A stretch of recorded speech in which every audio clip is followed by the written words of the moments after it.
So hello student, ये हमारा दूसरा पार्ट है एमसीक्यूज़ के ऊपर क्लास 10th मैथमेटिक्स का।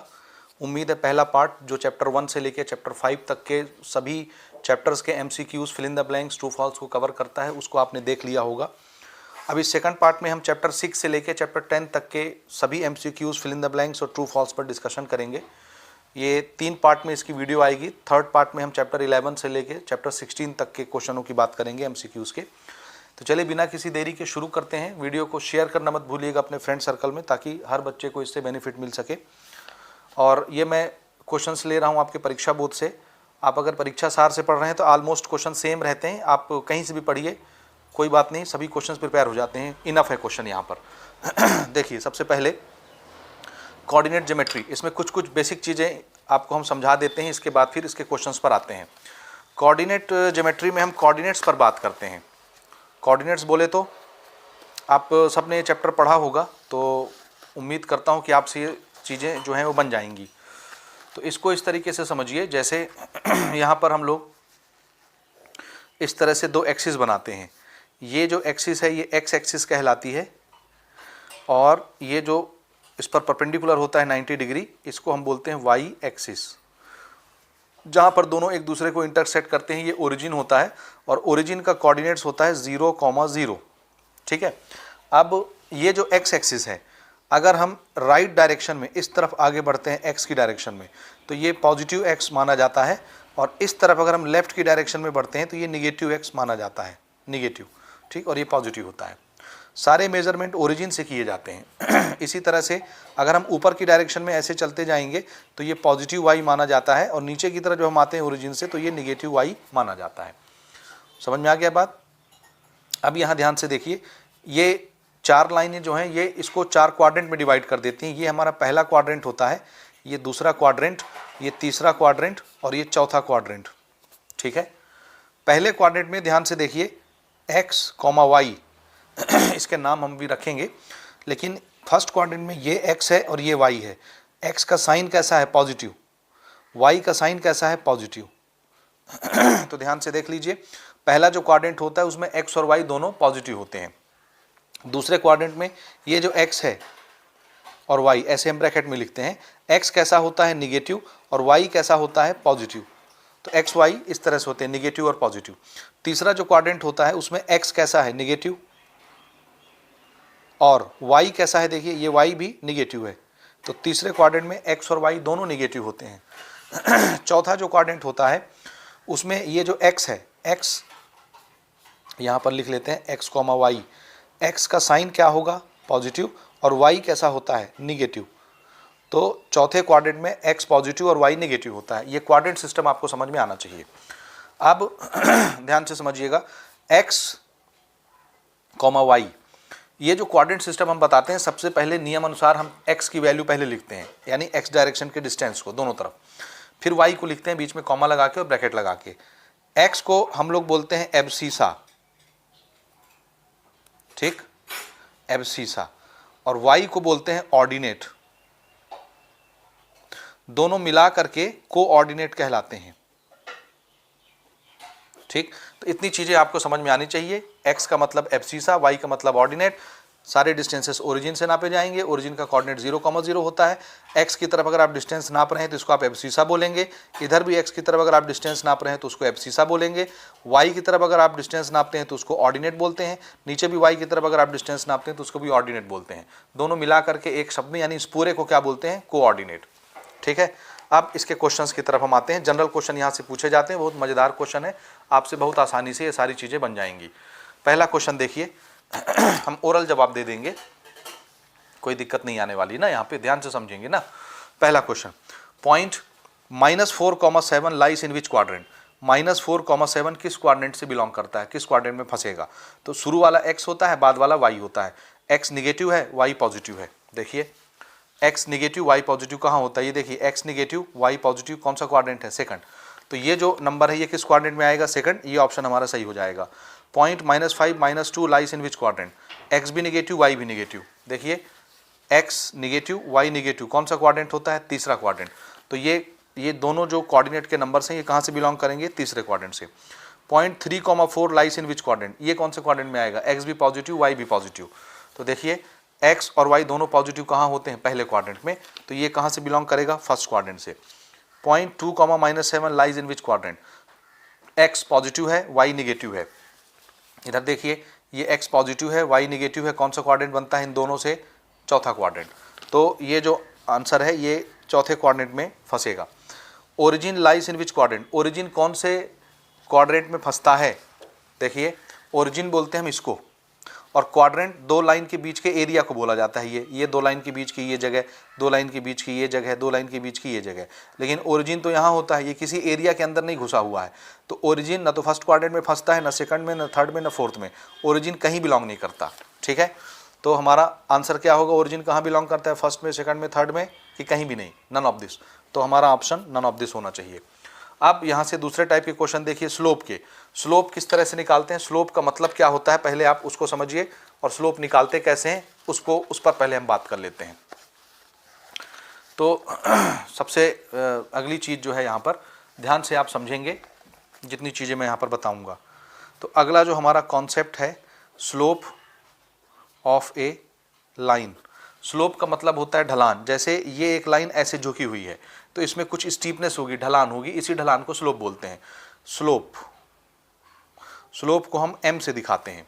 ठीक है, इसको इस तरह से समझिए, जैसे एक लाइन इस तरह से बिछी हुई है, ये एक बिछी हुई लाइन है, तो इसमें कितनी ढलान होगी, ये एक उठी हुई लाइन है तो इसकी ढलान इससे ज़्यादा होगी, इसकी स्लोप इससे ज़्यादा हो जाएगी, ये स्लोप और ज़्यादा हो गई, ये स्लोप और ज़्यादा हो गई। कोई लाइन एकदम ऐसे खड़ा हो गया तो इसकी स्लोप सबसे ज़्यादा होती है। तो जो लाइन एकदम बिछी होती है, समझ रहे हैं, एक्स एक्सिस के, जैसे मैं यहाँ पर अगर कोऑर्डिनेट सिस्टम बना दूँ, ये हो गया हमारा एक्स एक्सिस, ये वाई एक्सिस, तो एक्स एक्सिस के पैरेलल जो लाइन होती है उसका एक भी स्लोप नहीं होता, और वाई एक्सिस के जो पैरेलल होता है उसका स्लोप मैक्सिमम होता है, जिसको हम इन्फिनिटी बोलते हैं। और बीच वाले के स्लोप, ये जैसे जैसे हम ऊपर बढ़ते जाएंगे इसका स्लोप कम है, इसका ज़्यादा, इसका और ज़्यादा, इसका और ज़्यादा, इसका और ज़्यादा। ये ढलान ऐसे आप हाथ करेंगे, ये ढलान कम है, ये ज़्यादा है, ये ज़्यादा है, ये ज़्यादा है, ये ज़्यादा है। क्योंकि एक बच्चा अगर यहाँ से फिसल के यहाँ गिरे और यहाँ से फिसल के यहाँ गिरे तो ये ढलान ज़्यादा होने के कारण ये जल्दी फिसल के यहाँ आ जाएगा, ये देर से यहाँ पहुँचेगा, इसलिए इसकी ढलान ज़्यादा है, इसकी ढलान कम है। समझ में आ गई बात, ये स्लोप होता है। अब स्लोप कई तरीके से हम निकालते हैं। पहला जो सिचुएशन होता है स्लोप के लिए, वो हमको 2 पॉइंट बता देते हैं ऐसे। ये भाई कोई भी लाइन, जैसे मैं लाइन खींचता हूँ तो लाइन जाहिर सी बात है 2 पॉइंट से बनता है, एक पॉइंट ए है, एक पॉइंट बी है। इसका हमने कोऑर्डिनेट आपको बता दिया x1 y1, ये नंबर में रहेंगे। इसका कोऑर्डिनेट बता दिया x2 y2, ये भी नंबर में रहेंगे। ठीक है, तो हमारे पास 2 कोऑर्डिनेट हैं x1 y1 और x2 y2। आप चाहें तो इनको ऐसे ज्वाइन कर सकते हैं। इसका अगर स्लोप निकालना है तो स्लोप का हमारे पास जनरल फार्मूला है y2 minus y1 divided by x2 minus x1। कोई भी 2 पॉइंट दिया है, किसी भी पॉइंट को आप x1 y1 मान लीजिए, किसी भी पॉइंट को x2 y2 मान लीजिए और इस फार्मूले में रख दीजिए, आपको स्लोप मिल जाएगा। ये एक तरीका हो गया।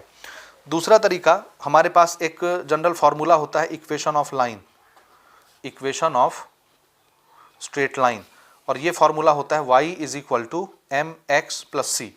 x के साथ में जो चीज़ रहती है इसको हम स्लोप बोलते हैं, लेकिन शर्त यह है कि y के सामने कोई कोफिशिएंट नहीं होना चाहिए, 1 होना चाहिए, और बाकी सारी चीज़ें इक्वल की उस तरफ होना चाहिए। तो जब इस भाषा में कोई इक्वेशन रहेगा तो x के साथ में जो चीज़ रहेगी उसी को स्लोप बोलेंगे, क्योंकि हम स्लोप को m से दिखाते हैं।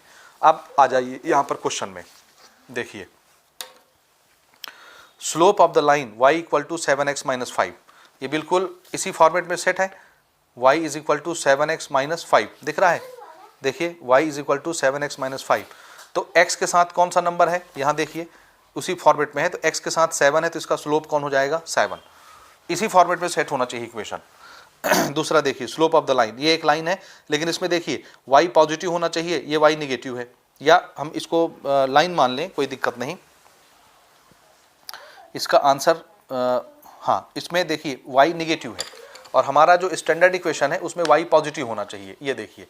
तो अगर हमको ये इक्वेशन दिया गया है, इसको ध्यान से समझिए,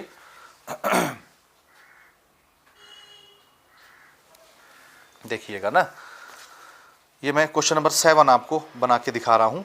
हमको दिया गया है minus y is equal to x minus 5। तो सबसे पहले y हमारा पॉजिटिव होना चाहिए, जैसे यहाँ पर था, तो इस -1 को उधर भेजिए, सबके साइन चेंज हो जाएंगे, -1 उधर जाएगा तो ये निगेटिव हो जाएगा और ये माइनस माइनस प्लस हो जाएगा। अब ये उसी भाषा में सेट हो गया जैसा हमारा स्टैंडर्ड इक्वेशन होता है, y is equal to M X plus C. अब आप कंपेयर कर लीजिए, y का कोफिशिएंट 1 है, यहाँ भी 1, तो x के साथ जो चीज़ रहेगी वही स्लोप बन जाएगी। तो इसमें स्लोप कौन है, x के साथ क्या है -1, जो नहीं दिखता वो 1 होता है। तो इस लाइन का स्लोप क्या हो जाएगा -1। तो यहाँ पर कौन सा ऑप्शन सही है, ये ऑप्शन बी। अगला देखिए, if any point 0, y lies on the line, इस लाइन पर ये पॉइंट लाई करता है, then y coordinates of that point, तो उस पॉइंट का y कोऑर्डिनेट कितना होगा। इसको समझिए, एक लाइन है, मैं आपको समझाता हूँ। जैसे ये एक लाइन है, इस लाइन का नाम क्या है, y is equal to 2x plus 4। ये देखिए, इसका नाम है y is equal to 2x plus 4। ये ऐसे एक लाइन है, ठीक है। और क्वेश्चन ये बोलता है if any point 0, y lies on this line, ये जो पॉइंट है ये इस लाइन पर फंसता है, तो इसका y कोऑर्डिनेट कितना होगा। ठीक, मान लो ये वो पॉइंट है ये, और इस पॉइंट का एड्रेस क्या बताया गया था, 0, y। तो y कोऑर्डिनेट कितना होगा। अब देखिए, ये पॉइंट अगर इस लाइन पर आता है तो जाहिर सी बात है कोऑर्डिनेट को हम x और y से दिखाते हैं। ये एब्सिसा है, ये ऑर्डिनेट है, x कोऑर्डिनेट, y कोऑर्डिनेट। तो अगर ये पॉइंट इस लाइन पर आता है तो इस पॉइंट के जो कोऑर्डिनेट हैं वो लाइन के भी कोऑर्डिनेट माने जाएंगे। इसका मतलब है लाइन में अगर आप x और y कोऑर्डिनेट की वैल्यू रखेंगे तो वो लाइन को सेटिस्फाई कर देगा। तो आप ये x और y की वैल्यू लाइन में पुट कर दीजिए। तो y की जगह कितना रखेंगे, y की जगह y ही है, और x की जगह कितना रखना है, 0। तो जहाँ x आता है वहाँ 0 रख दीजिए। 2 0 जो 0 प्लस 4, तो कितना आ गया, y इज इक्वल टू 4। समझ में आ गया। अब हम आते हैं अपने ऑप्शन पर। यहाँ पर कोई ऑप्शन है हमारे पास y इज इक्वल टू 4 का, देख लेते हैं। ये है 4, डी ऑप्शन हमारा करेक्ट है, ये डी वाला ना। Point -3, -5 lies in which quadrant, x भी निगेटिव y भी निगेटिव। कौन से क्वाड्रेंट में होता है, x भी निगेटिव y भी निगेटिव। यहाँ देखिए, x भी निगेटिव y भी निगेटिव, तीसरा क्वाड्रेंट। तो यहाँ पे जो हमारा थर्ड क्वाड्रेंट वाला ऑप्शन है ये करेक्ट हो जाएगा। इसी प्रकार से 10वां क्वेश्चन आपके सामने है, देखिए।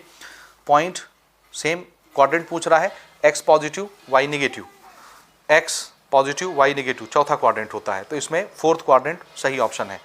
इसमें देखिए क्वाड्रेंट पूछ रहा है x निगेटिव है y पॉजिटिव है। तो यहाँ जरा देखिए, x निगेटिव है y पॉजिटिव है, कौन सा क्वाड्रेंट है, second. x negative y positive, second quadrant. इसी प्रकार से यहाँ पर भी सेम क्वेश्चन पूछा गया है। तो क्वाड्रेंट पूछने वाले क्वेश्चन ही ज़्यादातर यहाँ से आते हैं, तो इनको ध्यान से समझ लीजिए। x देखिए positive y negative, x positive y negative, चौथा क्वाड्रेंट। तो x पॉजिटिव y निगेटिव चौथा क्वाड्रेंट होता है। यहाँ पर देखिए x निगेटिव y पॉजिटिव, तो x निगेटिव यहाँ है ये, और y पॉजिटिव यहाँ है, दूसरा क्वाड्रेंट। तो ये कौन से क्वाड्रेंट में फंसेगा, दूसरा। आपने सभी एमसीक्यूज बना लिए। अब हम आते हैं फिल इन द ब्लैंक्स की तरफ। इनको देखिए, फिल इन द ब्लैंक्स के क्वेश्चनों को देखिए यहाँ पर ध्यान से। द पॉइंट, इसको थोड़ा सा बढ़ा देते हैं हम ताकि साफ सुथरा दिखे आपको।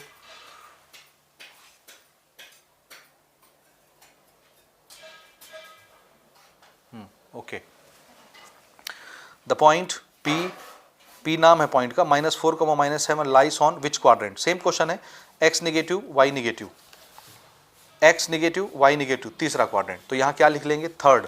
वो थर्ड आप नंबर में भी लिख सकते हैं, शब्दों में भी लिख सकते हैं, जैसे चाहें, third quadrant. The y coordinate of any point on x axis, x axis पर y कोऑर्डिनेट कितना होता है किसी भी पॉइंट का। जैसे ये हमारा कोऑर्डिनेट सिस्टम है, ये x एक्सिस है और ये y एक्सिस, ये ओरिजिन है। तो x एक्सिस पर ये हमने पॉइंट लिया, एक पॉइंट, दूसरा पॉइंट, तीसरा पॉइंट, चौथा पॉइंट। तो ध्यान से देखिए, ओरिजिन तो 0, 0 होता है। ओरिजिन से जैसे जैसे हम इधर जाएंगे x का डिस्टेंस बढ़ते जाएगा, लेकिन y कब पैदा होता है, जब आप ऊपर जाओ या नीचे जाओ। तो इसमें ना हम ऊपर जा रहे हैं ना नीचे जा रहे हैं, x एक्सिस में ही दौड़े जा रहे हैं। तो हाइट तो है ही नहीं है। तो अगर हाइट नहीं है तो y कोऑर्डिनेट कितना होगा किसी भी पॉइंट का। जैसे ये 1 है, ये 2 है, ये 3 है, ये 4 है, तो इसका कोऑर्डिनेट कितना हो जाएगा, x1 और हाइट कुछ भी नहीं। इसका कोऑर्डिनेट कितना हो जाएगा, x2 और हाइट कुछ भी नहीं। इसका कोऑर्डिनेट कितना हो जाएगा, x3 और हाइट कुछ भी नहीं। इसी प्रकार से 4 का, यानी x एक्सिस पर किसी भी पॉइंट का y वाला कोऑर्डिनेट कितना होता है, 0। और यही हाल यहाँ y एक्सिस पर किसी भी पॉइंट का x कोऑर्डिनेट कितना होता है, 0, 0, y होगा। यानी y जैसे जैसे ऊपर नीचे आप जाएंगे y चेंज होता जाएगा, लेकिन x 0 रहता है। उम्मीद है ये आपको समझ में आ गया होगा। यही क्वेश्चन यहाँ पर पूछे जाएंगे। तो y coordinate of any point on the x axis कितना होता है, 0। आप शब्दों में भी ऐसे लिख सकते हैं, 0। The coordinates are perpendicular on axis, the coordinates are perpendicular on axis. ठीक है, कहने का मतलब है कि जो कोऑर्डिनेट होते हैं वो एक दूसरे पर कैसे होते हैं, आंसर है 90 डिग्री बनाते हैं, यानी परपेंडिकुलर होते हैं, इसलिए यहाँ पर परपेंडिकुलर आएगा। The x coordinate of any point on y axis is 0। अभी मैं आपको बता रहा था वाई एक्सिस पर किसी भी पॉइंट का एक्स कोऑर्डिनेट कितना होता है, 0। देख लिया आपने, तो यहाँ भी क्या आ जाएगा हमारा 0। ठीक, ओके, भी बन जाएगा आपसे। The coordinate of origin, origin का कोऑर्डिनेट कितना होता है 0,0, तो ये भी 0,0 आ जाएगा यहाँ पर। Gradient of x axis, gradient मतलब होता है स्लोप, एक्स एक्सिस का स्लोप कितना होता है, बिछी हुई लाइन, कोई स्लोप नहीं होता, तो इसका आंसर क्या होगा 0। Gradient of y axis, y axis का स्लोप मैंने अभी आपको यहाँ पर दिखाया, ये देखिए, एक्स एक्सिस हो या एक्स एक्सिस के पैरेलल, इसका कोई स्लोप नहीं होता, लेकिन जैसे जैसे ये लाइन ऐसे टेढ़ी होती जाती है इसका स्लोप बढ़ता जाता है, और जब ये एकदम वाई एक्सिस बन जाती है, पैरेलल हो जाती है, तो उसका स्लोप मैक्सिमम हो जाता है। मैक्सिमम स्लोप को क्या बोलते हैं, इन्फिनिटी। तो यहाँ पर देखिए वाई एक्सिस का ग्रेडियंट या स्लोप कितना होगा, infinity. If the coordinate of any point is 8,0 then this point will exist on the which axis, 8,0।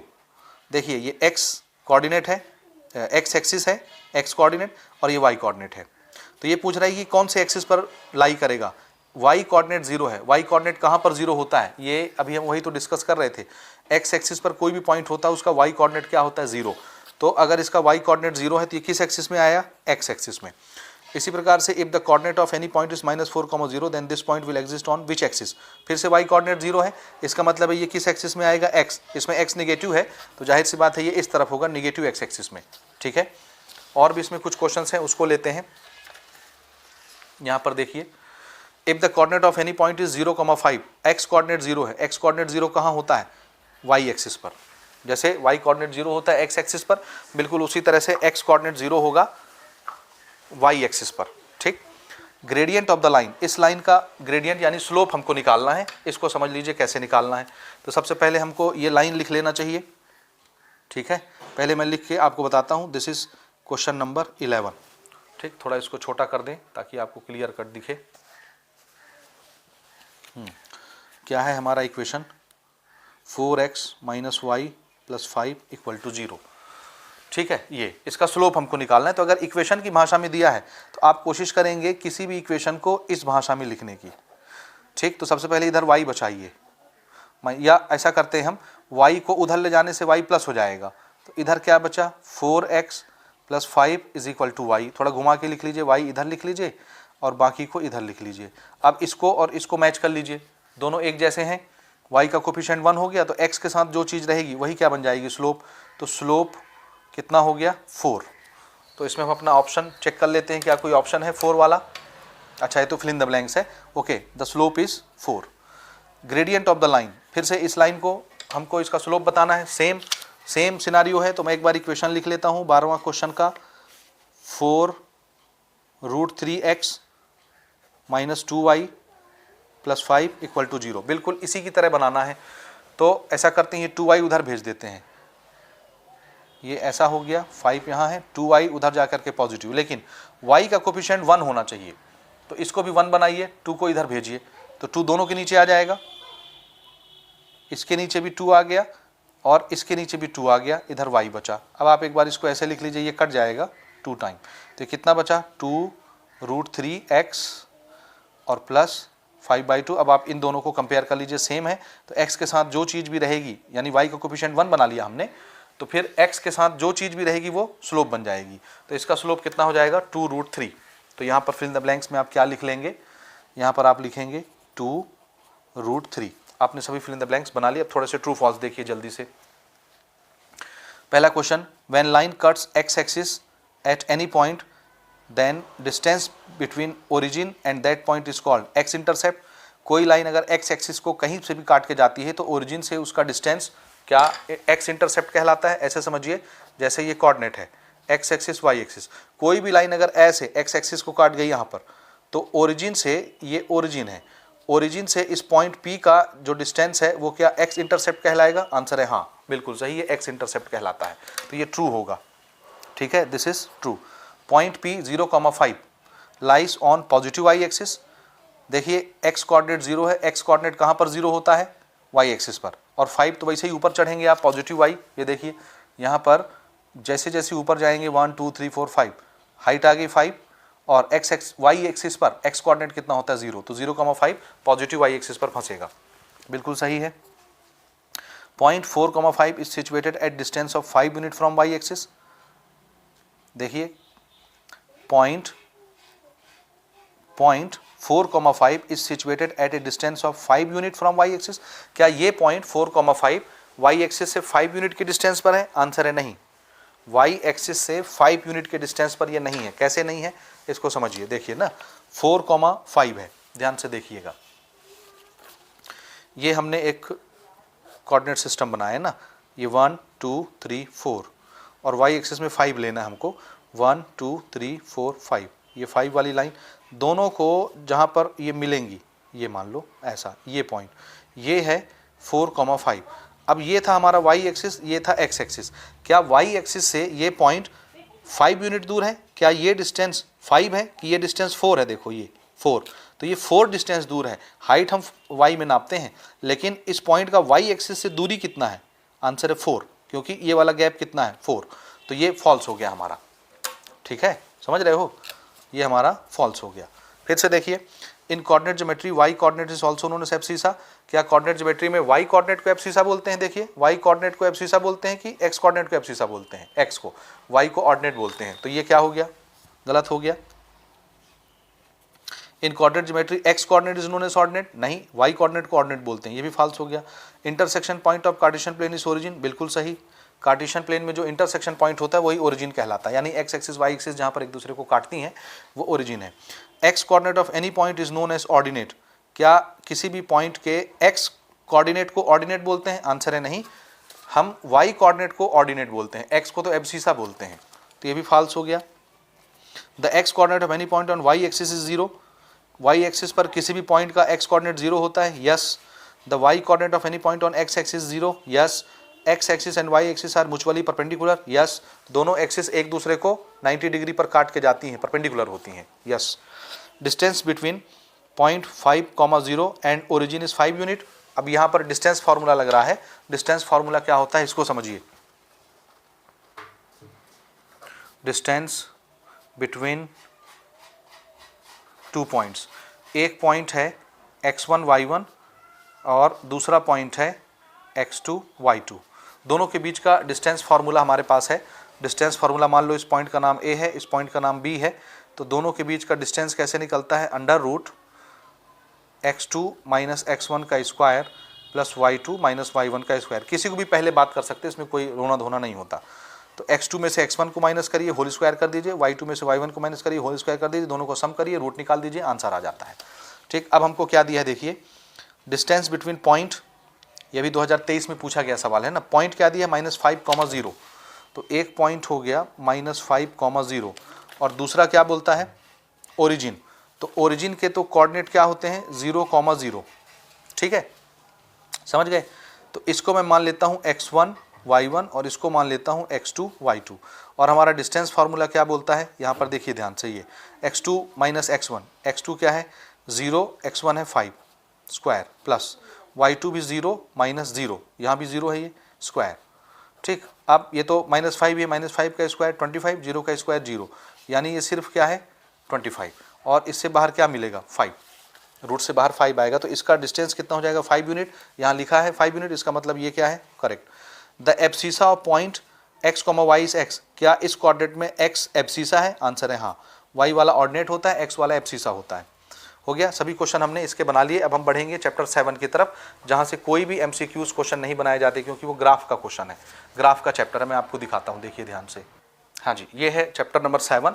यहाँ से कोई MCQ का क्वेश्चन नहीं आता, फिल इन द ब्लैंक अभी तक नहीं आया हुआ है, लेकिन इसमें कुछ क्वेश्चन दिए हैं, 5 क्वेश्चन हम डिस्कस कर लेते हैं। The graph of any data is खाली स्थान रिप्रेजेंटेशन ऑफ नंबर। किसी भी डाटा का ग्राफ क्या कहलाता है? नंबर्स का किस टाइप का रिप्रेजेंटेशन होता है? तो इसका आंसर है ये पिक्टोरियल रिप्रेजेंटेशन होता है। यहाँ लिखा है पिक्टोरियल यानी पिक्चर वाला। कोई नंबर हम नंबर की भाषा में लिखें या उसका ग्राफ या डिज़ाइन बना लें विजुअल, तो वो ज़्यादा हमको समझ में आता है, तो वो पिक्टोरियल रिप्रेजेंटेशन कहलाता है। इसको विजुअल भी आप लिख सकते हैं, कोई ज़रूरी नहीं आप पिक्टोरियल लिखें, विजुअल भी लिख सकते हैं, पिक्टोरियल भी लिख सकते हैं। The pictorial representation of relation between two quantities is known as graph.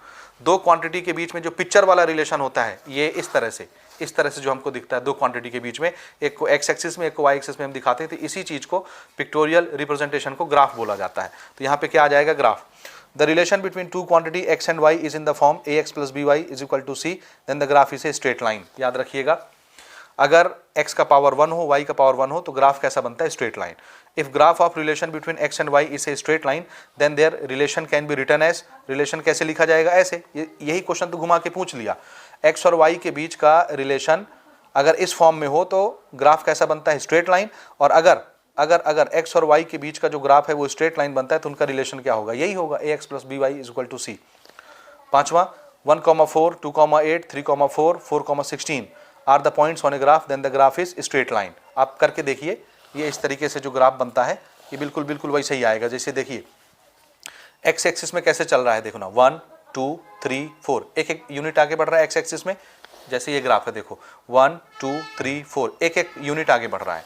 और वाई एक्सिस में देखना सेम बढ़ेगा ना, 4 8 12 16, 4 का पहाड़ा है, 4 1 जा 4, 4 2 जा 8, 4 3 जा 12, 4 4 जा 16, एक समान बढ़ रहा है। जैसे जैसे x बढ़ रहा है एक गुना एक गुना एक गुना, वैसे वैसे 4 का टेबल एक गुना एक गुना एक गुना, तो ग्राफ स्ट्रेट बनता है, लीनियर ग्राफ। तो यहाँ क्या आ जाएगा, स्ट्रेट लाइन। ठीक, इसमें इतना ही है, इसमें ज़्यादा आपको माथा पच्ची नहीं करना। वैसे भी इसका पूरा क्वेश्चन जो है वो ऑप्शन में रहता है चैप्टर 6 के। ठीक है, तो कोई एक ही हमको बनाना रहता है। अब हम बढ़ते हैं आगे चैप्टर 8 की तरफ। ओके, अब हम बात करेंगे चैप्टर 8 पर बैंकिंग एंड टैक्सेशन के ऊपर। इसमें दो पार्ट है, बैंकिंग और टैक्सेशन। बैंकिंग में भी दो पार्ट हैं फिर से, एक है रिकरिंग डिपॉजिट अकाउंट और एक है फिक्स डिपॉजिट अकाउंट, और ये पूरा टॉपिक टैक्स के ऊपर है। क्वेश्चन स्टार्ट करते हैं, तो मैं थोड़ा सा इसको जूम कर देता हूं ताकि आपको प्रॉपर क्वेश्चन दिखे अच्छे से। देखिए पहला जो क्वेश्चन है आपके सामने है, formula for finding maturity amount in the fix deposit. Fix deposit के लिए अमाउंट निकालने का फॉर्मूला क्या है, आंसर है A is equal to P into 1 plus R upon 100 का पावर एन। ये फॉर्मूला होता है, अच्छे से याद कर लीजिए। Formula for calculating interest in recurring deposit account, तो रिकरिंग डिपॉजिट अकाउंट के लिए ये फॉर्मूला है P into R divided by 100 multiply 1 upon 12 multiply n into n plus 1 divided by 2, this is the formula. ठीक है, उसके बाद ये फॉर्मूले आपको याद करने अच्छे से ना, आप रेगुलर वीडियोस देखेंगे तो आपको समझ में आ जाएगा, इसलिए मैं इसको जल्दी से बता के गुजर रहा हूँ। यहाँ से देखिए, if in fix deposit account the interest is calculated half yearly. एक फिक्स डिपॉजिट अकाउंट है जिसमें ब्याज की गणना, इंटरेस्ट का कैलकुलेशन हाफ ईयरली किया जा रहा है। हाफ ईयरली मतलब 6-6 महीने में, यानी 6-6 महीने में बैंक आपके खाते में ब्याज लगा देती है। Then rate of interest per annum will be, तो रेट का क्या होगा, तो याद रखिएगा एक साल के अंदर जितनी बार ब्याज लगता है, मेरे शब्द ध्यान से सुनिएगा, एक साल के अंदर जितनी बार ब्याज लगेगा रेट के उतने टुकड़े होंगे। समझ में आया, एक साल के अंदर बैंक आपके खाते में जितनी बार ब्याज लगाएगी रेट के भी उतने ही टुकड़े होंगे। तो यहाँ हाफ ईयरली मतलब एक साल में कितने बार हाफ ईयर आता है, 6 महीना, 2 बार। तो इंटरेस्ट का जो कैलकुलेशन है वो कितनी बार हुआ, एक साल में 2 बार। तो रेट के भी कितने टुकड़े हो जाएंगे, 2 टुकड़े। टुकड़े करना मतलब 2 से डिवाइड कर देना। तो रेट को जब आप 2 से डिवाइड करेंगे तो रेट क्या हो जाएगा, जैसे 8% पर एनम है, एक साल में 8%, तो 2 से डिवाइड करने से वो कितना हो जाएगा, 4%, यानी क्या हो गया, हाफ। किसी भी चीज़ को 2 से डिवाइड करना क्या कहलाता है, हाफ। तो रेट कैसा हो जाएगा, आधा हो जाएगा। तो इसमें हमारा ऑप्शन ये हो जाएगा। If in fix account interest is calculated quarterly, ध्यान से समझिएगा, क्वार्टरली मतलब हर 3-3 महीने में, क्वार्टर का मतलब होता है 4, तो एक साल के 4 टुकड़े करिए तो 3-3 महीना बनता है। तो किसी फिक्स डिपॉजिट अकाउंट में ब्याज का जो कैलकुलेशन है वो क्वार्टरली किया जाता है, यानी हर 3 महीने में। तो एक साल में कितनी बार 3 महीने आते हैं, 4 बार। तो रेट के भी कितने टुकड़े हो जाएंगे, 4 टुकड़े। वो क्वेश्चन आगे आएगा, हम डिस्कस करते हैं, लेकिन यहाँ पर टाइम पूछा गया है। Then time for an year will be, यानी इस फॉर्मूले में, फिक्स डिपॉजिट के फॉर्मूले में ये जो एन आता है, टाइम पीरियड, एक्चुअल में ये टाइम नहीं होता, ये होता है कितनी बार ब्याज लगा। समझ रहे हैं, ये होता है कितनी बार ब्याज लगा एक साल में ना, एक साल में कितनी बार ब्याज लगा, एन का मतलब ये होता है। तो क्वेश्चन यहां पर क्या बोलता है, देखिए, किसी फिक्स डिपॉजिट अकाउंट में अगर इंटरेस्ट का कैलकुलेशन क्वार्टरली हो, यानी हर 3-3 महीने में आपके खाते में ब्याज लगा दिया जाता हो, तो एन की जगह आप फॉर्मूले में क्या रखेंगे, यहां पर जो एन आता है फॉर्मूले में उसकी वैल्यू क्या होगी। तो एन का मतलब होता है कै बार ब्याज लगा एक साल के अंदर। तो देखिए ब्याज कब कब लगा रहा है, ये ब्याज कब कब लगा रहा है, क्वार्टरली। क्वार्टरली मतलब हर 3 महीने में। क्वार्टर मतलब होता है 4 चौथा टुकड़ा, 4 टुकड़े कर दो एक साल के। तो एक साल में देखो 12 महीना होता है, 12 महीने के 4 टुकड़े करिए, ये 12 मंथ है एक साल में। तो 4 से जब आप डिवाइड करेंगे कितना आ जाएगा, 3 मंथ। तो 3 मंथ को एक क्वार्टर बोलते हैं, 1 क्वार्टर। 3 महीना मतलब एक क्वार्टर, समझ में आया। अब ऐसे 3-3 महीने कै बार आएंगे, 4 बार, तब जाके एक साल पूरा होगा। तो अगर एक साल में 4 बार क्वार्टर आता है, 4 बार 3 महीना जब आएगा तब एक साल पूरा होगा। तो इसका मतलब है क्वार्टरली अगर ब्याज लग रहा है तो ब्याज कितनी बार लगेगा, 4 बार। तो 4 बार अगर ब्याज लगा तो n की वैल्यू क्या हो जाएगी, 4 टाइम n, यानी 4 बार। n की वैल्यू 4 हो जाएगी, ऐसे समझिए, n की वैल्यू 4, 4 बार ब्याज लगेगा, ऐसे समझ लीजिए। समझ रहे हैं। तो यहाँ पर n की वैल्यू क्या हो जाएगी, 4 टाइम, ये देखिए 4n लिखा है, ठीक। सो ये इसका ऑप्शन हो जाएगा, 4 गुना हो जाएगा। अगला क्वेश्चन देखिए, what will be education tax 3% if taxable income is 2000। अगर टैक्स का पैसा 2000 बना है तो 3% के हिसाब से उसका एजुकेशनल टैक्स कितना बनेगा। देखिए इसका मतलब है 2000 का 3% निकालना है, तो हम यहाँ लिख लेते हैं 3% ऑफ 2000। तो 3% का मतलब ये होता है 3, और ये जो परसेंटेज का साइन हम लगाते हैं, परसेंटेज का मतलब होता है 1/100 और 2000। तो 2 जीरो यहीं से कट गया, 20 बचा, इंटू 3, 20 इंटू 3 कितना होता है, 60 रुपया। तो इसका आंसर कितना होगा, 60। ये रहा हमारा ऑप्शन नंबर डी, ठीक। If in fix deposit account interest is calculated half early, same question आया, ब्याज की गणना हाफ अर्ली हो रही है, यानी 6 महीने में हो रही है, तो रेट ऑफ इंटरेस्ट कितना हो जाएगा। अब देखना, ध्यान से समझना, एक साल में कितनी बार 6 महीने आएंगे, 2 बार। तो रेट के कितने टुकड़े हो जाएंगे, 2 टुकड़े। किसी भी चीज़ के 2 टुकड़े करना मतलब क्या करना, उसको आधा कर देना, तो रेट क्या हो जाएगा, हाफ।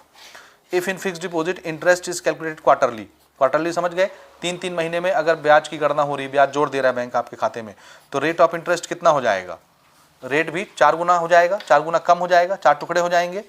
देखो क्वार्टरली मतलब ये अभी मैं जो आपको समझा रहा था, एक साल में 12 महीना होता है, क्वार्टर मतलब 4 होता है, तो एक साल को 4 से डिवाइड कर दीजिए, कितने महीने बनते हैं, 3-3 महीने आते हैं। तो 3-3 महीना जब 4 बार आएगा तब ना 12 महीना होगा एक साल। तो 4 बार आया तो 4 क्वार्टर होते हैं एक साल में, और वो क्वार्टरली ब्याज लगा रहा है, तो मतलब कितनी बार ब्याज लगाया, 4 बार। 4 बार ब्याज लगा तो रेट के 4 टुकड़े हो जाएंगे, यानी रेट के 4 टुकड़े हो जाएंगे। ये अब इसको पढ़ेंगे क्या, हाफ तो पढ़ेंगे नहीं, इसको बोलते हैं 1/4 ऑफ द रेट। ये 4 टुकड़े हो गए, 1/4 हो गया, 1/4, ठीक। तो यहाँ पर हमारा ऑप्शन क्या हो जाएगा, 1/4। लेकिन इसका जब आप आंसर देखेंगे ना परीक्षा बोर्ड में, ये देखो 7 का डी दिया हुआ है, 7 का डी, और डी में क्या लिखा हुआ है, ट्वाइस, ये गलत है। तो ये जो ऑप्शन है ना आपका आंसर जो दिया है इसका, ये गलत छपा हुआ है, तो इसको आप सुधार लीजिएगा, ये 1/4 होगा, ठीक है। आगे क्वेश्चन देखिए, a person whose annual taxable income is more than 10 lakh, एक आदमी जिसकी एक साल की टैक्सेबल इनकम कितनी है, 10 लाख से ज़्यादा है, विल हैव टू पे टैक्स अलॉन्ग विथ कैश, तो उसको कितना टैक्स पे करना पड़ता है कैश के साथ। तो इसका आंसर है 30%। याद रखिएगा, जिसका भी कमाई 10 लाख से ज़्यादा होगा तो उसको 30% टैक्स पे करना पड़ता है। The account in which the amount deposited can only be withdrawn after maturity of the fix time period is, वो खाता, वो अकाउंट जिसमें एक बार पैसा जमा हो जाने के बाद फिक्स टाइम पूरा होने के बाद ही पैसा निकाला जा सकता है, वो कौन सा खाता होता है। तो इसका आंसर है फिक्स डिपॉजिट अकाउंट होता है। The time period of financial year, bank में कैलेंडर चलता है जिसको फाइनेंशियल ईयर बोलते हैं, ये कैलेंडर कहाँ से स्टार्ट होता है। तो इसका आंसर है 30 मार्च को तो क्लोजिंग होती है, 31 मार्च को तो क्लोजिंग होती है, तो 1 अप्रैल से लेके 31 मार्च तक ये इसका आंसर होना चाहिए। 1 अप्रैल से लेकर के 31 मार्च तक का जो टाइम पीरियड होता है इसको फाइनेंशियल ईयर बोलते हैं, बैंक वाला साल। तो बैंक वाले इस हिसाब से अपना कैलेंडर चलाते हैं। मार्च में उनको क्लोजिंग करनी रहती है, पूरा ऑडिट कराना रहता है, सब कुछ यहाँ सबमिट करना रहता है अपनी डिटेल। तो 1 अप्रैल से नया सत्र शुरू होता है बैंक में। ये बहुत इंपॉर्टेंट क्वेश्चन है, इसको ध्यान में रखिएगा। चलिए अगले प्रश्न की ओर बढ़ेंगे। अगला हमारा प्रश्न है fill in the blanks. The period from 1 April to 31 March is taken as, अभी अभी बताया, इसको क्या बोलते हैं, फाइनेंशियल ईयर। ये ऑप्शन आंसर कहीं लिखा होगा नीचे, ठीक है। क्या बोलेंगे इसको, फाइनेंशियल ईयर। 1 अप्रैल से 31 मार्च के बीच के टाइम को क्या बोला जाता है, फाइनेंशियल ईयर। यहाँ आप आंसर में देख सकते हैं, this is financial year, match कर लीजिएगा, ठीक है। अगला देखिए, every individual firm and company has given an identification number. Her company को या किसी फर्म को या किसी इंडिविजुअल को, आपको, मेरे को, सबको एक नंबर दिया जाता है इनकम टैक्स डिपार्टमेंट की तरफ से, उस नंबर को क्या बोलते हैं? तो इसका आंसर है पैन, PAN। पैन कार्ड नहीं होता, पैन। इसको क्या बोलते हैं? पैन को permanent account number, permanent account number. तो आप पैन बस लिखेंगे तो भी चलेगा, परमानेंट अकाउंट नंबर लिख देंगे तो भी चलेगा। और देखो ये बार बार पूछा गया है, इसलिए इसको अच्छे से याद रखिएगा, परमानेंट अकाउंट नंबर। ठीक, स्पेलिंग आपसे बन जाएगी। Taxes imposed on income is collected by income tax department of Indian government. यहाँ क्या आएगा? Income tax department. ठीक है। अगला चौथा question, Khalistan saving account for definite period of time. एक थोड़े से टाइम पीरियड के लिए हम एक सेविंग अकाउंट खुलवाते हैं, उस सेविंग अकाउंट को क्या बोलते हैं? तो इसका आंसर है रिकरिंग डिपॉजिट अकाउंट भी एक टाइम पीरियड के लिए खुलवाया जाता है और फिक्स डिपॉजिट भी। तो इसमें दोनों आंसर आ सकते हैं, रिकरिंग सेविंग अकाउंट या फिक्स्ड सेविंग अकाउंट, दोनों आंसर इसमें सुटेबल है। क्योंकि रिकरिंग डिपॉजिट अकाउंट भी जो हम खुलवाते हैं वो भी 1 साल के लिए, 6 महीना के लिए, 2 साल के लिए, 3 साल के लिए, 5 साल के लिए, 10 साल के लिए खुलवाते हैं। और फिक्स डिपॉजिट अकाउंट भी एक टाइम के लिए फिक्स कर देते हैं। दोनों अकाउंट टाइम उसमें फिक्स होते हैं।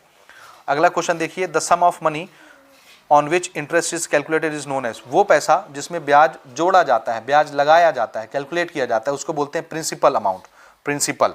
ठीक है, तो लिख लोगे प्रिंसिपल।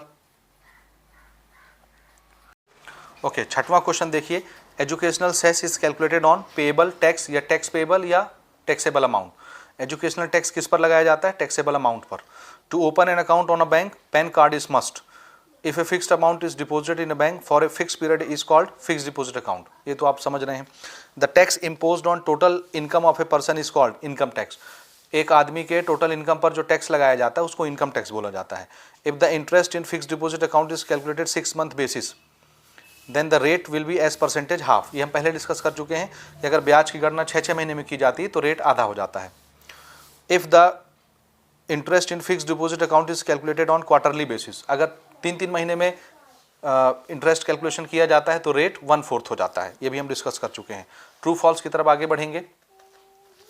पहला क्वेश्चन है, for half early calculation rate of interest become half. Half early calculation के लिए रेट हाफ हो जाता है। भाई अगर हाफ ईयर में यानी 6-6 महीने में ब्याज लगा दिया जाता है तो रेट के भी 2 टुकड़े हो जाते हैं, रेट हाफ हो जाता है। Yes.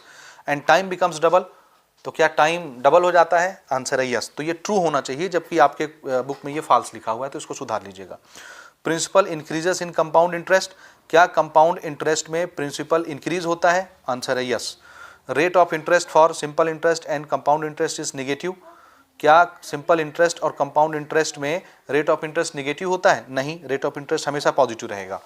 Educational cess is calculated on tax payable, yes true है ये। Service tax is an indirect tax, क्या सर्विस टैक्स एक इनडायरेक्ट टैक्स है? नहीं, बिल्कुल नहीं। सर्विस टैक्स डायरेक्ट टैक्स होता है, डायरेक्ट लिख के गवर्नमेंट आपसे लेती है। The amount on which interest is calculated is, question number 7 देखिए, the amount on which interest is calculated is called amount. ये फॉल्स हो जाएगा। जिस पैसे पर ब्याज लगाया जाता है उसको प्रिंसिपल बोलते हैं, अमाउंट नहीं बोलते। The rate of interest in recurring deposit account is higher than that of saving accounts. Recurring deposit account में ब्याज ज़्यादा मिलता है सेविंग अकाउंट के कंपैरिजन में, बिल्कुल सही है। सेविंग अकाउंट में आपको 3.5%, 4% इंटरेस्ट मिलता है 1 साल में, और रिकरिंग डिपॉजिट अकाउंट में 5%, 5.5%, 6% तक मिलता है। ठीक। The tax impose on total income of a person is called income tax.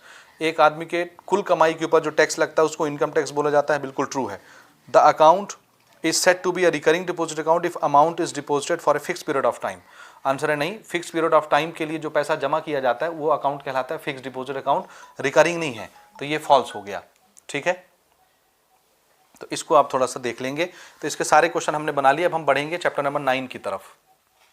Okay dear student, अब हम बात करेंगे चैप्टर नंबर 9 की, which is most important chapter, जहाँ से सबसे ज़्यादा नंबर के क्वेश्चन आपके परीक्षा में आते हैं और यहाँ से भर भर के MCQs भी आपके परीक्षा में आते हैं। तो इनकी प्रैक्टिस करना आपके लिए बहुत ज़रूरी है। हमारा चैप्टर का नाम है ट्रिग्नोमेट्रिक इक्वेशन एंड आइडेंटिटीज़। इसके लिए सबसे पहले कुछ चीज़ें आपको पहले से पता होनी चाहिए, जैसे ट्रिग्नोमेट्री में ये जो टेबल होता है ये आपसे बनना चाहिए। तो हमने रेगुलर लेक्चर में इस टेबल के बारे में पूरा डिटेल बताया हुआ कि किस तरह से आप ट्रिग्नोमेट्रिकल टेबल बना सकते हैं। तो फिलहाल आप स्क्रीनशॉट ले लीजिए या आप इसको नोट कर सकते हैं। और इसके अलावा ये 3 आइडेंटिटीज़ यूज़ होती हैं। पहला आइडेंटिटी है sine square theta plus cos square theta is equal to 1, 1 plus tan square theta is equal to sec square theta, 1 plus cot square theta is equal to cosec square theta. इसके अलावा sign का reciprocal होता है cosec, जिसको हम 1 cosec लिखते हैं। Cos का रेसिप्रोकल होता है सेक, जिसको हम 1 सेक लिखते हैं। टेन का रेसिप्रोकल होता है कॉट, जिसको हम 1 कॉट लिखते हैं। और कॉम्प्लीमेंट्री में साइन के सामने अगर 90 माइनस थीटा आया तो साइन किस में बदल जाता है, कॉस में। कॉस के सामने 90 माइनस थीटा आया तो कॉस साइन में चेंज हो जाता है, दोनों एक दूसरे में बदलते हैं। टेन के सामने 90 माइनस थीटा आया तो टेन किस में चेंज होता है, कॉट में। और कॉट के सामने 90 माइनस थीटा आया तो वो टेन में चेंज होता है। सेक के सामने 90 माइनस थीटा आया तो सेक कॉसेक में बदलता है और कॉसेक सेक में बदलता है। इतनी चीज़ अगर आपको याद रहेगी तो ये पूरा चैप्टर आपसे आसानी से बन जाएगा। अब यहाँ देखिए पहला क्वेश्चन, थोड़ा और इसको हम जूम करते हैं, आराम से बनाते हैं, समझ में आ जाएगा। ध्यान से देखिएगा, पहला जो प्रश्न है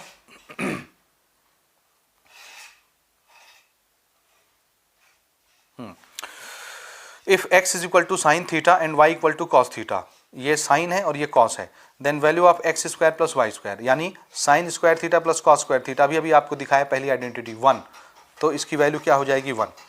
यहाँ देखिए x a साइन थीटा है और y a कॉस थीटा है, then x square plus Y square, तो इसका पूरे का स्क्वायर करेंगे और इसके भी पूरे का स्क्वायर करेंगे, तो ये हो जाएगा ए स्क्वायर साइन स्क्वायर थीटा, ये हो जाएगा ए स्क्वायर कॉस स्क्वायर थीटा, दोनों को जोड़ दीजिए, दोनों में ए स्क्वायर कॉमन आ जाएगा और sign square theta plus cos square theta वो तो 1 हो जाएगा। 1 मल्टीप्लाइड बाय कॉमन निकाला हुआ ए स्क्वायर, तो सिर्फ क्या बचा, A square. If x is equal to A cos theta, y is equal to A sine theta, then value of this, ये सेम यही क्वेश्चन है, इसका रूट निकाल दीजिए। यानी इसमें अभी क्या बचा था, ए स्क्वायर, इसका रूट निकालेंगे तो क्या आ जाएगा, ए, सेम क्वेश्चन है, तो मेरे ख्याल से ये बन जाएगा फटाफट आपसे। In a right angle triangle ratio of perpendicular and hypotenuse with respect to acute angle theta will be, perpendicular upon hypotenuse क्या कहलाता है, sine theta. Which of the following is not an identity, इसमें कौन सा identity नहीं है। हर identity में देखिए स्क्वायर लगा हुआ है, ये आइडेंटिटीज हैं, सब में स्क्वायर लगा है, तो जिसमें स्क्वायर नहीं होगा वो आइडेंटिटी नहीं होगा। ये स्क्वायर नहीं लगा है इसमें, इसलिए ये आइडेंटिटी नहीं होगा। ठीक, if sine alpha is equal to 3/5, cos alpha is equal to 4/5, then value of sine square alpha cos square alpha is, ये कितना हो जाएगा। इसको हम बना लेते हैं, इसको ध्यान से देखिए, आराम से मैं बना के दिखाता हूँ आपको किस तरीके से बनेगा। ठीक है, साइन की वैल्यू हमको दी हुई है और कॉस की वैल्यू हमको दी हुई है, दोनों का स्क्वायर करके ऐड करना है, स्क्वायर करके ऐड। तो ध्यान से देखिए, हम यहाँ पे नोट करते हैं, साइन अल्फा जो है वो कितना दिया है, 3/5, और कॉस अल्फा 4/5, दोनों को स्क्वायर करके ऐड करना है। ठीक, तो सबसे पहले हम स्क्वायर कर लें, दोनों को स्क्वायर करके ऐड करना है, 3/5 का स्क्वायर और जोड़ दिए 4/5 के स्क्वायर को, तो ये हो गया 9/25 और ये हो गया 16/25। डिनोमिनेटर का एलसीएम 25 आएगा और ये दोनों आपस में जुड़ जाएंगे, और ये भी 25/25 कितना हो जाएगा, 1। तो इसका आंसर क्या हो गया, 1 जी। ठीक है, ओके, अगले क्वेश्चन की तरफ बढ़ रहे हैं, 7वां प्रश्न। ठीक, देखिए, इफ साइन 60 इज √3/2, ठीक है, cos 60 is 1/2, then value of sine square 60 plus cos square 60 कितना हो जाएगा। ध्यान से देखिए, साइन स्क्वायर 60 और कॉस स्क्वायर 60, इसको देख के कंफ्यूज मत होइए, ये दोनों एंगल सेम है, तो ये है sine square theta plus cos square theta, और ये हमारी पहली आइडेंटिटी से sign square theta cos square theta, दोनों में अगर थीटा सेम है तो कितना होता है, 1। तो इसकी वैल्यू भी क्या हो जाएगी, 1, बिना किसी कंफ्यूजन के आप करके देख सकते हैं, स्क्वायर करके जोड़ के। tan theta is equal to 1, then theta is, किस एंगल के लिए tan की वैल्यू 1 होती है, 45 के लिए। यहाँ पर देखिए, किस एंगल के लिए tan की वैल्यू 1 होती है, देखिए 45 के लिए, तो इसका आंसर क्या हो जाएगा, इसके लिए टेबल आपसे बनना चाहिए 45। साइन 30 अपॉन कॉस 60, साइन 30 की वैल्यू कितनी होती है, 1/2, और कॉस 60 की वैल्यू भी कितनी होती है, 1/2, तो ये 1/2 और नीचे वाला पलट जाएगा ऐसा, 2 कैंसिल, 1 यानी सिर्फ 1 बचेगा, इसमें भी 1 आएगा। 3 tan 15 अपॉन कॉट 75, इसको देखिए किस तरह से बनाया जाता है ना।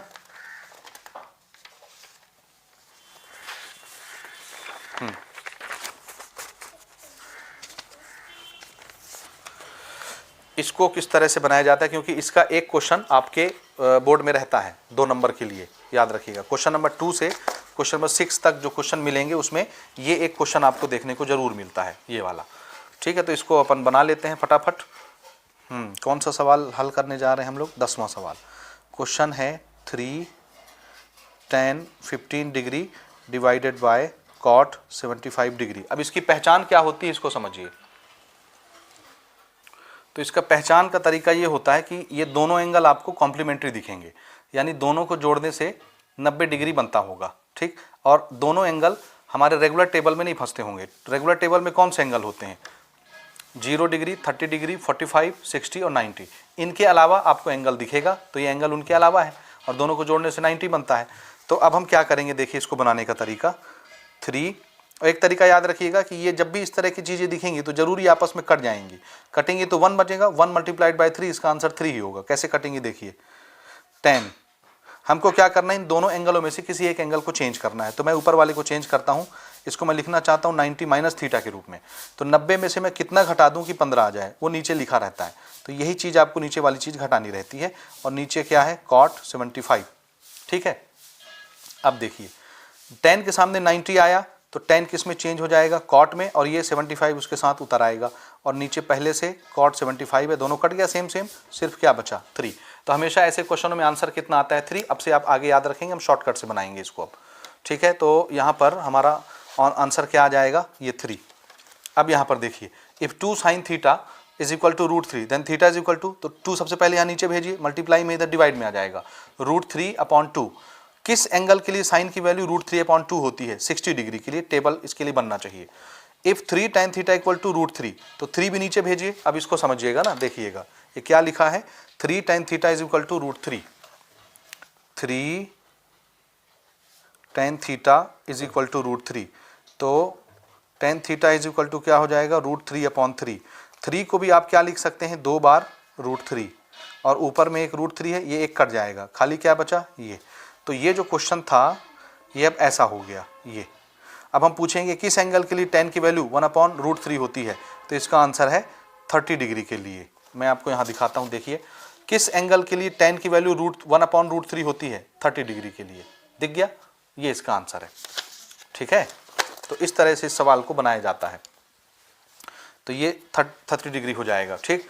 If sine theta cos theta is equal to cos square theta, then value of theta will be sine theta cos theta is equal to cos square theta.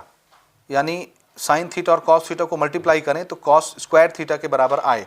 इसका आंसर क्या होगा, इसका जवाब होगा ये 45 और 90। देखिए साइन 45 भी 1/√2 होता है, कॉस 45 भी 1/√2 होता है।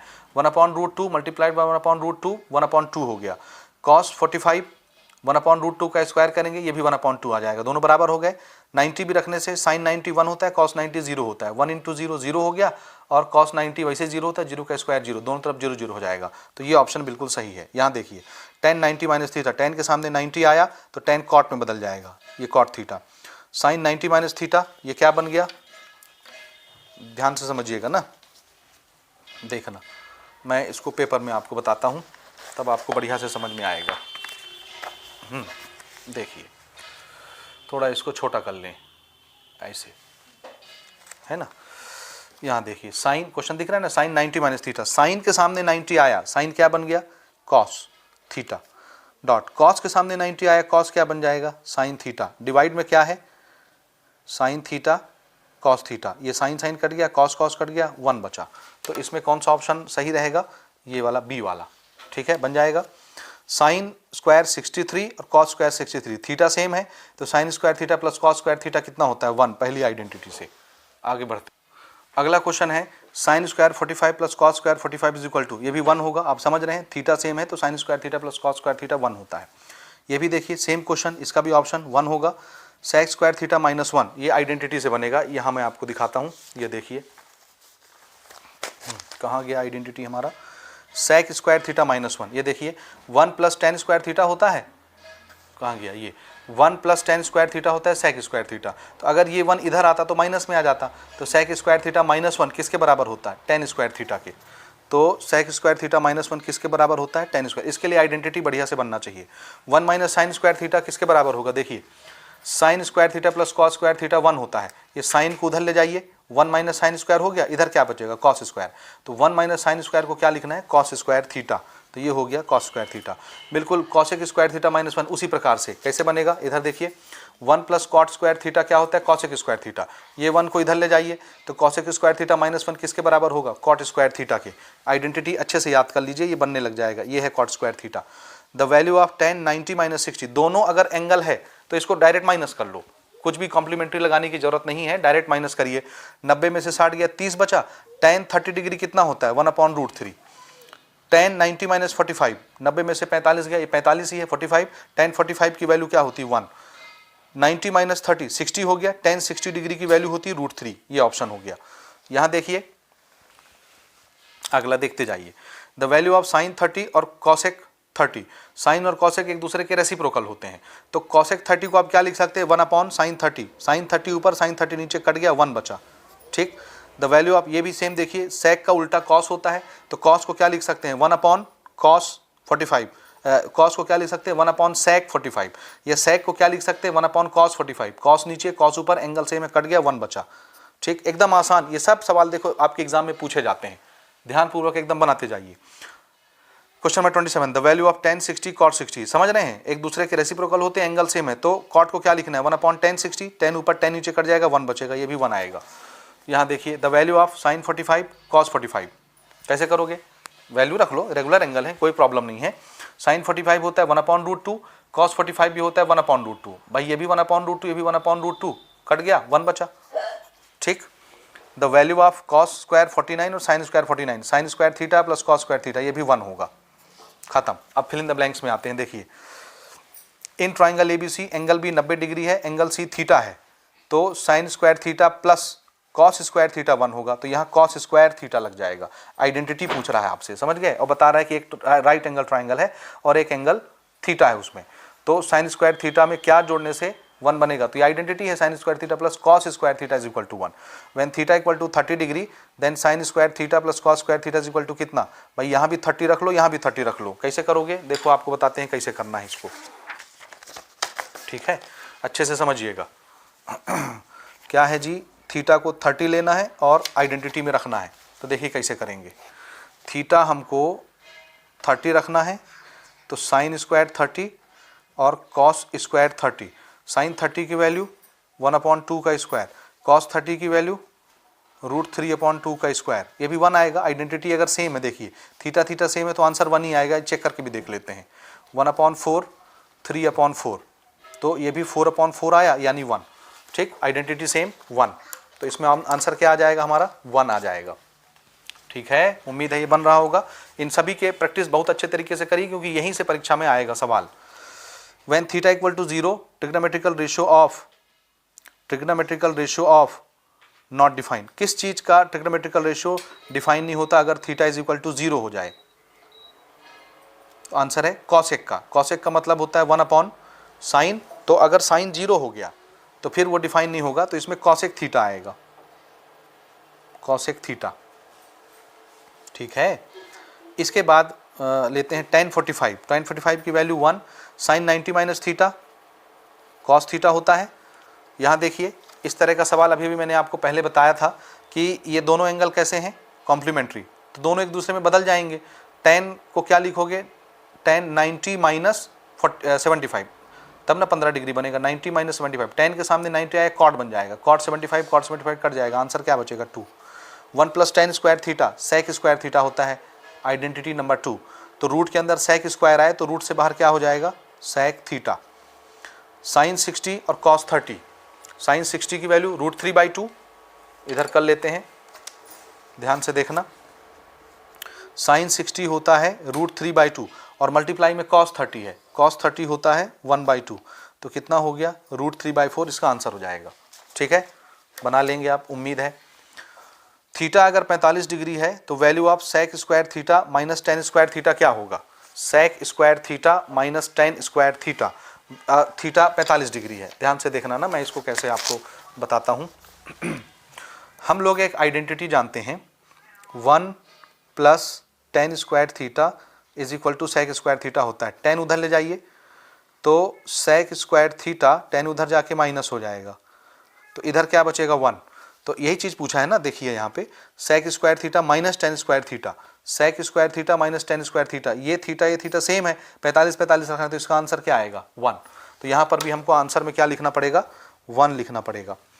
ठीक, relation 1 plus cot square theta is equal to cosec square theta, ये आइडेंटिटी है।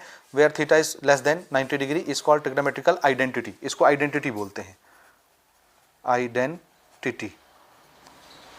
tan 90 माइनस 34 आप आराम से लिख सकते हैं, tan के सामने 90 आया तो 90 के कारण tan किस में बदल जाएगा, कॉट में, और ये थीटा 34 इसके साथ उतर जाएगा तो कॉट 34।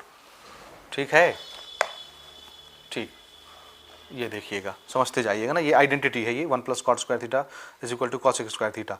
tan के सामने 90 आया तो tan कॉट में बदल गया और ये थीटा साथ में उतर गया 34। बिल्कुल उसी प्रकार से cos के सामने 90 आया, cos किस में बदल जाएगा, साइन में, और ये साथ में उतर जाएगा। tan के सामने 90 आया cot, और ये थीटा इसके साथ उतर जाएगा 56। ठीक, आगे क्वेश्चन देखिए यहाँ पर, ये सवाल, tan theta equal to 1 then theta will be, किस एंगल के लिए tan की वैल्यू 1 होती है, 45 के लिए।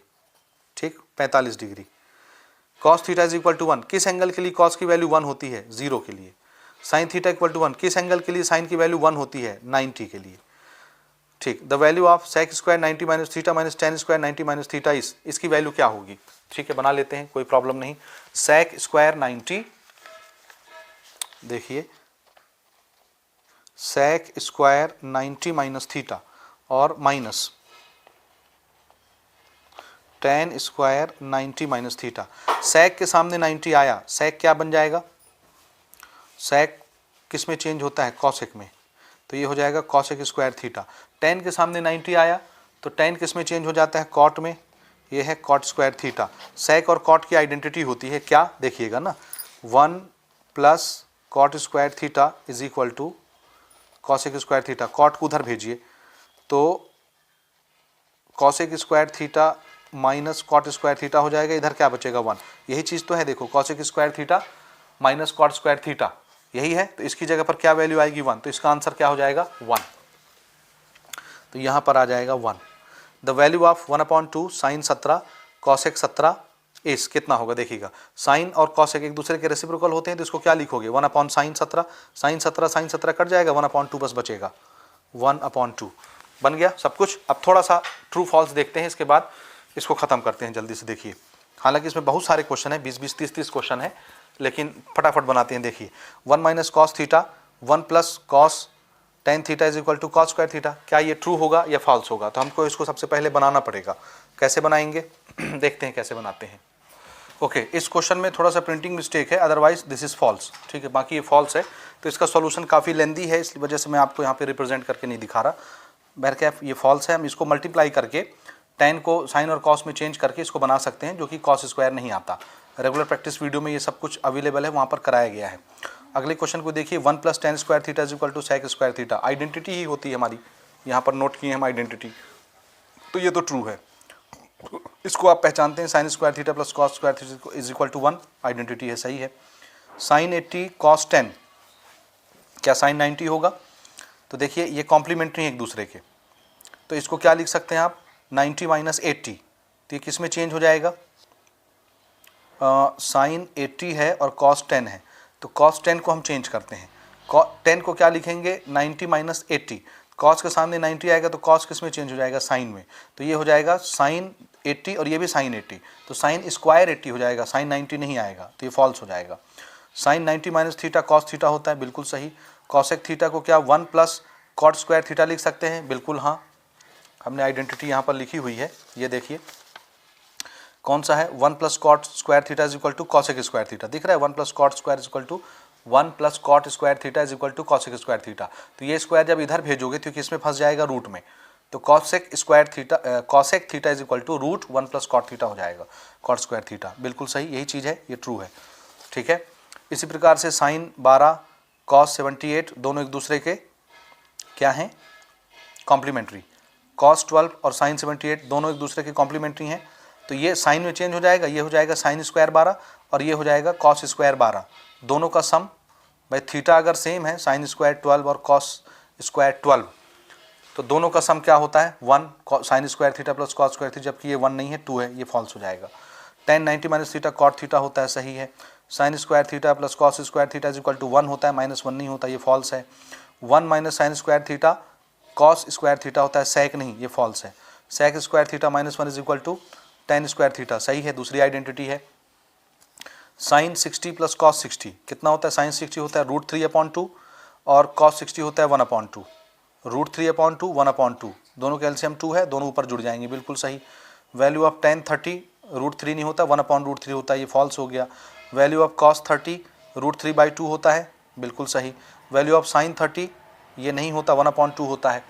Sign 90 minus theta cos theta होता है, बिल्कुल सही। ये सब देखो 2018 और 22 में पूछे गए सवाल हैं। Sine 30 is equal to cos 60, बिल्कुल सही। साइन 30 की वैल्यू 1/2 होती है, कॉस 60 की भी 1/2 होती है। The value of cos 45 is equal to value of sine 45, बिल्कुल सही। दोनों की वैल्यू बराबर होती है, साइन 45 की और cos 45 की। The value of sine 59 is equal to value of cos 31, दोनों देखिए क्या एक दूसरे के कॉम्प्लीमेंट हैं? आंसर है हाँ, तो दोनों की वैल्यू बराबर होगी, बिल्कुल सही, करेक्ट। वैल्यू बराबर नहीं होनी चाहिए। The value of sine 59 is equal to value of cos 31, क्या दोनों की वैल्यू बराबर होगी? आंसर है हाँ, दोनों कॉम्प्लीमेंट्री ना, दोनों की वैल्यू बराबर होगी, ठीक है। अगला है the value of sine 37 is equal to value of 53 cos 53, दोनों अगर कॉम्प्लीमेंट हैं तो दोनों की वैल्यू बराबर होगी, तो ये भी ट्रू है, कॉम्प्लीमेंट है, दोनों जोड़ के देखो 90 आता है। The value of tan 90 minus theta is cot theta, सही है। cos 90 minus theta is sin theta, सही है। The value of 2 cos 80 upon sin 10 is 2, ये आपको पता है कॉम्प्लीमेंट्री हैं तो दोनों कट जाते हैं तो 2 बस बचेगा, बिल्कुल सही। तो आपने लगभग ट्रिग्नोमेट्री तक सभी क्वेश्चंस बना लिए। अब हम हाइट एंड डिस्टेंस की तरफ आते हैं। 10वें चैप्टर को देखिए, हाइट एंड डिस्टेंस। यहाँ से MCQ के तौर पर कोई क्वेश्चन नहीं पूछा जाता, ना आपके ऑब्जेक्टिव में से क्वेश्चन आते हैं, देख लीजिए, और ना आपके फिल इन द ब्लैंक्स में से क्वेश्चन आते हैं, ना ट्रू फॉल्स से क्वेश्चन आते हैं। तो इस चैप्टर के MCQ को बनाने की ज़रूरत नहीं है, ठीक है। तो इस वीडियो को यहीं पर ब्रेक करते हैं। इसके बाद हम तीसरे पार्ट में चैप्टर 11 से लेकर के 16 तक के क्वेश्चनों की बात करेंगे।